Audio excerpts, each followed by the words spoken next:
How's it going, guys? This is MagnitudeX back with another game. This time it's a little bit different. We get some Modern Warfare 3, and I had asked on my Facebook fan page if you guys wanted to see some gameplay.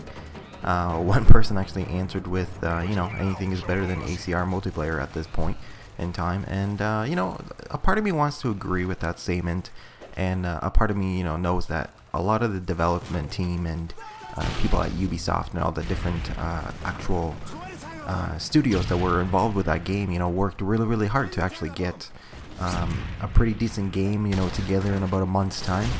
Do I agree with the aspect that, now they're pushing a new Assassin's Creed game every single month, much like, or sorry, not every single month, but every single year, much like they're pushing, new Call of Duty games every single year. And yes, when you do Call of Duty, it's two different studios. You have your Treyarch Studios, and then you actually have Infinity Ward. I gotta tell you guys though, I play Modern Warfare 3 just as much as I play Assassin's Creed, and a lot of the times, when I look at this game, it's not really differing too much from the actual, Modern Warfare 2. I know there's obvious differences between Modern Warfare 3 and Black Ops. I'm not really gonna get into those differences, but it does almost seem like a lot of the developers are just rehashing stuff, just holding that copy and paste button every single time and just, copy this, paste it into a new game, slap a new label on it, and ship it out. And that's kind of what my commentary is going to be about for this episode. It's not about the gameplay. It's not about me ranting about, Assassin's Creed Revelations, or ranting about how Modern Warfare 3 is just a plain or a blatant ripoff of Modern Warfare 2. Essentially, like, what I'm just trying to convey to you guys is, like, there's a lot of developers out there that think that they can essentially get away with just copy and pasting a game. And, sometimes you can get away with it, sometimes you can't, and there's times when the fan base, or like the base of, players that you have, the royal following for a lot of people that buy these games, essentially, they get pissed off after a certain amount of time, and it gets to the point where, enough is enough, and a lot of people start quitting. Some people, either go back to the previous game and start playing a game that, in their mind seems better. And you can always look at it in a sense like this.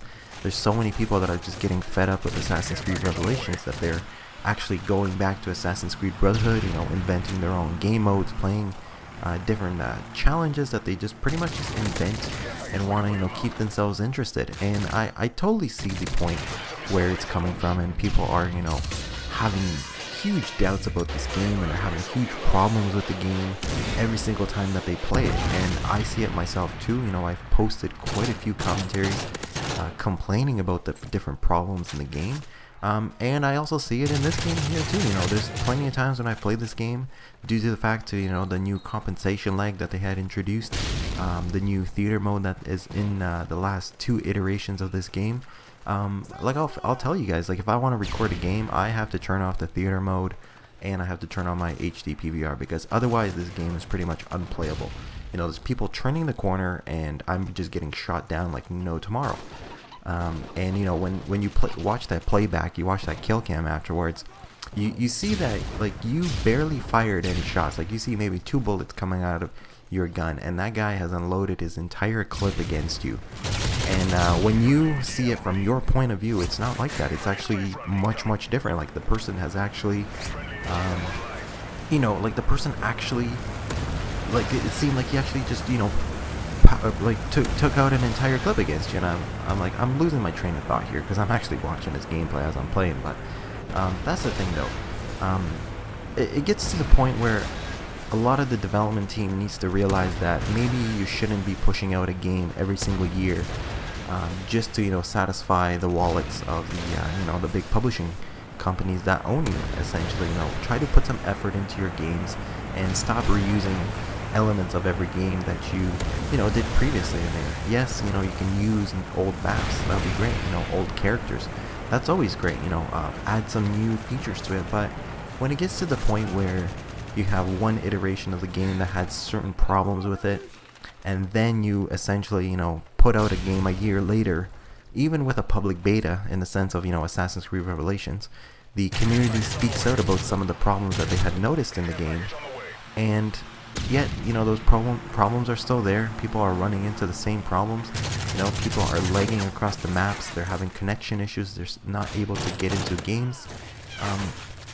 That becomes a problem, and at that point you start losing your core fan base. You start losing people that actually cared about the game, and you know, and wanted to do everything possible to actually, you know, boost that game's score, or in a sense boost that game's, you know, notoriety. So like I did in the beginning, you know, I loved Assassin's Creed Brotherhood. The addition of multiplayer, yes, it was great. You know, it did have its problems. It did have its, you know, lag issues. It did have its connection issues where you couldn't get into a game. You know, and towards the end when you started releasing DLCs, yeah, big problems. And I still stuck with that game, but then when I go out and purchase another game for $60 that has the exact same problems, and the only difference is a few cosmetic features in the sense of new characters and you know, a new map pack or something like that, then it really doesn't justify those $60 that I had to spend for that game. And that guy just got killed with my care package. But that, you know, that's my 2 cents on it. You guys can, you know, either agree with what I'm saying. You guys can, you know, maybe do your own video and let me know what you guys think of it. And, you know, I always love everybody's opinion. You know, that's what it is. It's solely my opinion.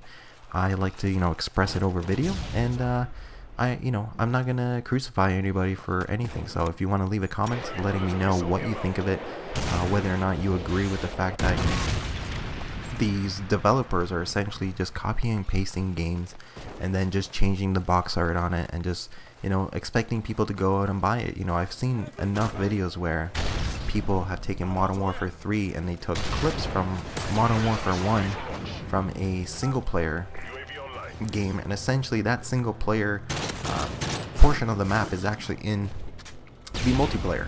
So you know, it's a little bit discerning and a little bit tragic in the sense that, you know, people are doing this and these publishers are taking advantage of a lot of people doing this way. But essentially, you know, you can't get away from it. You can only hope that maybe these publishers in the future will actually smarten up and bring us something good. But you know, guys, I'm MagnitudeX, and stay thirsty. As always, another gameplay. It's not Assassin's Creed, but it's Call of Duty, unless, you know, I'll do a few other videos in the long run. Take care.